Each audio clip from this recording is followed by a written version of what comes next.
নমস্কার বন্ধুরা, প্রধানমন্ত্রী আবাস যোজনায় 190 কোটি টাকা রাজ্যের জন্য পাঠালো কেন্দ্রীয় সরকার। এর ফলে প্রধানমন্ত্রী আবাস যোজনায় বাড়ি নির্মাণ শুরু হবে।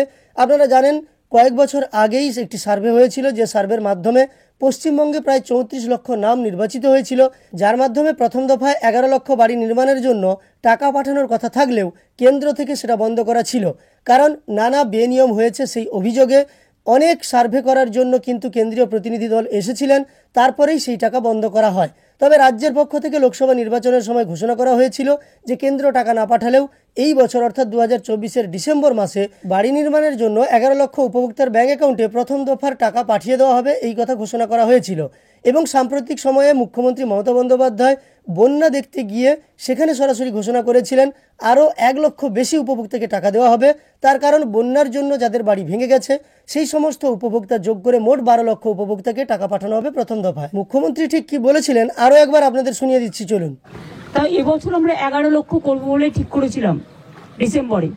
ওটাকে আমি বাড়িয়ে আরো 1 লক্ষ বাড়াবো। তার কারণ হচ্ছে, যে বাড়িগুলো মাটিতে একদম ধসে গেছে, যদি সেই বাড়িগুলো লিস্টের মধ্যে না থাকে, তাহলে যার বাড়ি হোক, আমি এখানে কোনো ডিসক্রিমিনেশন বঞ্চনা চাই না। মানুষ বিপদে পড়েছে, মানুষের পাশে দাঁড়ানো আমাদের কাজ। আপনারা জানেন, কয়েকদিন আগেই দেশের প্রধানমন্ত্রী নরেন্দ্র মোদী ঝাড়খণ্ড, ওড়িশা সহ নানান রাজ্যে প্রধানমন্ত্রী আবাস যোজনার টাকা ট্রান্সফারের কাজ শুরু করেছেন। সেক্ষেত্রে ওইসব রাজ্যের উপভোক্তারা বাড়ি নির্মাণের জন্য প্রধানমন্ত্রী আবাস যোজনার প্রথম কিস্তির টাকা সরাসরি ব্যাংক অ্যাকাউন্টে পেয়ে যাচ্ছেন। এমতো পরিস্থিতিতে এ রাজ্যের জন্যও 190 কোটি টাকা পাঠানো হলো। তবে এক্ষেত্রে গ্রামীণ এলাকার আবাস নির্মাণের জন্য নয়, আপাতত শহরে আবাস নির্মাণের জন্য 190 কোটি টাকা পাঠানো হয়েছে এবং দ্রুততার সঙ্গে রাজ্য সরকার সেই বাড়ি নির্মাণের পদক্ষেপ নিতে চলেছে। সেই কথাও কিন্তু উঠে এসেছে আজকের সংবাদে, যা আমরা দেখব। লোগো নিয়ে কিন্তু একটি সমস্যার জন্যই কেন্দ্র ও রাজ্যের মধ্যে একটি টানাপোড়েন হয়, তার ফলেই শহরে এলাকায়ও প্রধানমন্ত্রী আবাস যোজনার টাকা পাঠানো বন্ধ ছিল। তো চলুন ডিটেলসে আজকের ভিডিওতে আমরা সমস্ত তথ্য দেখে নিই। শহুরে এলাকায় বাড়ি নির্মাণের জন্য কেন্দ্রের পক্ষ থেকে যে 190 কোটি টাকা পাঠানো হয়েছে সেই সংক্রান্ত সমস্ত তথ্য।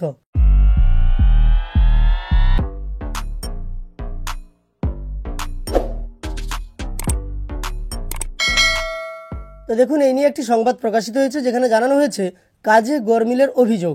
এই অজুহাতেই প্রায় 3 বছর ধরে বাংলাকে গ্রামীণ আবাসের টাকা দেওয়া বন্ধ রেখেছে কেন্দ্র। রাজ্যের অনুরোধে মোদী সরকার এই খাতে টাকা ছাড়ার ব্যাপারে এক পা এগিয়েছিল, কিন্তু বঙ্গ বিজেপির কথায় তা ফের আটকে গিয়েছে বলে অভিযোগ স্বয়ং মুখ্যমন্ত্রী মমতা বন্দ্যোপাধ্যায়ের। একইভাবে শহুরে আবাসের ক্ষেত্রেও বেনিয়মের অভিযোগ তোলা হয়েছিল। গত লোকসভা নির্বাচনের আগে দুর্নীতি নিয়ে বঙ্গ বিজেপির সেই দাবি একেবারেই ঢোপে টিকল না। সমস্ত অভিযোগ উড়িয়ে রাজ্যের পুরো এলাকায় গরিব মানুষের বাড়ি তৈরির জন্য সম্প্রতি 190 কোটি টাকা ছাড়ল মোদী সরকার। তবে দেখুন, এক্ষেত্রে এই যে সংবাদপত্রের খবরটা আমি পড়ছি, এটা আমার নিজের লেখা নয়, একটি সংবাদপত্রে প্রকাশিত সংবাদ। এর লিঙ্ক আমি ডেসক্রিপশনে দিয়ে রাখবো, আপনারা চাইলে সেখান থেকে পড়ে নিতে পারেন। এবং এখানেও একটা অনুরোধ করব, এক্ষেত্রেও আপনারা কিন্তু কোনো রাজনৈতিক রং এই চ্যানেলের সঙ্গে লাগাবেন না। আমরা মূলত দেখাতে চাইছি যে 190 কোটি টাকা যে কেন্দ্র সরকার পাঠিয়ে দিল এই রাজ্যে বাড়ি নির্মাণের জন্য আবাস যোজনায়, সেই তথ্য। নিয়ম অনুযায়ী বিগত দিনে পাওয়া অর্থ খরচের হিসেব দিলে তবেই মেলে পরবর্তী কিস্তি। তাই বিশেষজ্ঞ মহলের মতে চলতি এই প্রকল্পে টাকা ছেড়ে বঙ্গ বিজেপির অভিযোগ পুরোপুরি খারিজ করল কেন্দ্র। সূত্রের খবর, কেন্দ্রের কাছ থেকে 190 কোটি টাকা পাওয়ার পর শহুরে আবাস প্রকল্পে রাজ্যের অংশের টাকা বা ম্যাচিং গ্র্যান্ট দেওয়ার তোড়জোড় শুরু করেছে অর্থ দপ্তর। বাংলার কোষাগার থেকে দেওয়া হবে 248 কোটি টাকা, অর্থাৎ মোট প্রায় 440 কোটি টাকা। রাজ্যের বিভিন্ন পুরো এলাকার গরিব মানুষের বাড়ি তৈরির কাজের জন্য এই বিপুল পরিমাণ অর্থ দ্রুত বরাদ্দ করা হবে। এ বিষয়ে রাজ্যের পুরমন্ত্রী ফিরহাদ হাকিম বলেন, বিজেপি হাজার অভিযোগ তুললেও তাদের সমস্ত দাবি পরবর্তীকালে ভিত্তিহীন বলে প্রমাণিত হয়েছে। মানুষও বুঝে গিয়েছে ওদের তোলা অভিযোগ কোনোভাবেই সঠিক নয়, আর সেই কারণেই এবার পুরো এলাকার গরিব মানুষদের বঞ্চিত করার ছক কার্যকরী হলো না। প্রশাসনিক মহলের বক্তব্য, এই প্রকল্পের অধীনে নির্মিত বাড়ির গায়ে কেন্দ্রের ঠিক করে দেওয়া লোগো বসানো সহ অন্যান্য একগুচ্ছ শর্ত ছিল, সেগুলি ঠিকমতো মানা হচ্ছে কিনা তা দেখতে বাংলায় পর্যবেক্ষক দলও পাঠিয়েছিল কেন্দ্রীয় সরকার। তারা পরিদর্শনে এসেও রাজ্যের পুরো এলাকার আবাস প্রকল্প নিয়ে কোনো রকম অনিয়ম খুঁজে পায়নি। বাংলাকে ক্লিনচিট দিয়েই কেন্দ্রের কাছে তার রিপোর্ট জমা দিয়েছিল বলেও সূত্রের খবর। এর আগে 6 মাস আটকে রাখার পরে গত মার্চ এপ্রিল নাগাদ শহুরে আবাস প্রকল্পে রাজ্যের প্রাপ্য 500 কোটি টাকা ছাড়তে বাধ্য হয়েছিল মোদী সরকার। এবার আসছে পরবর্তী পর্যায়ের 190 কোটি টাকা। ফলে এই ক্ষেত্রে রাজ্যের বিরুদ্ধে অভিযোগ তোলার সমস্ত দরজা বিরোধীদের কাছে বন্ধ হয়ে গেল বলে দাবি রাজনৈতিক মহলের।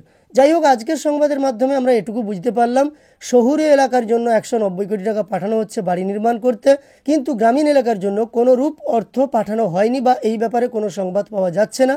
আপাতত 11 লক্ষ বাড়ি নির্মাণের জন্য কেন্দ্রীয় সরকারের যে টাকা পাঠানোর কথা ছিল সেটা অনিয়ম এবং নানা অভিযোগের ভিত্তিতে বন্ধ করা আছে। রাজ্য সরকার যেহেতু বলেছে ডিসেম্বরের মধ্যে সেই টাকা যদি কেন্দ্র না পাঠায় তাহলে রাজ্যের পক্ষ থেকে 11 লক্ষের জায়গায় 12 লক্ষ বাড়ি নির্মাণ করা হবে। আমরা তাকিয়ে থাকছি সেই দিকেই। যদি সেই ধরনের কোনো তথ্য পেয়ে থাকি বা আপনাদের কাগজের আবার সার্ভে শুরু হয়, যা শুরু হওয়ার কথা ছিল 15ই সেপ্টেম্বরের পরে, কিন্তু এখনও শুরু হয়নি, শুরু হলে সেই সংক্রান্ত তথ্য আপনাদের জানিয়ে দেব। এই ভিডিওটি দেখার পরে আপনার মন্তব্য অবশ্যই কমেন্টে জানিয়ে দেবেন। ভিডিওটি ভালো লাগলে একটি লাইক করার সঙ্গে সঙ্গে এই চ্যানেলের সঙ্গে যুক্ত থাকতে চ্যানেলটিকে সাবস্ক্রাইব করে পাশে থাকা নোটিফিকেশন বেল আইকনটাও অল করে রাখবেন। এই ভিডিওটি শেষ পর্যন্ত দেখার জন্য অসংখ্য ধন্যবাদ।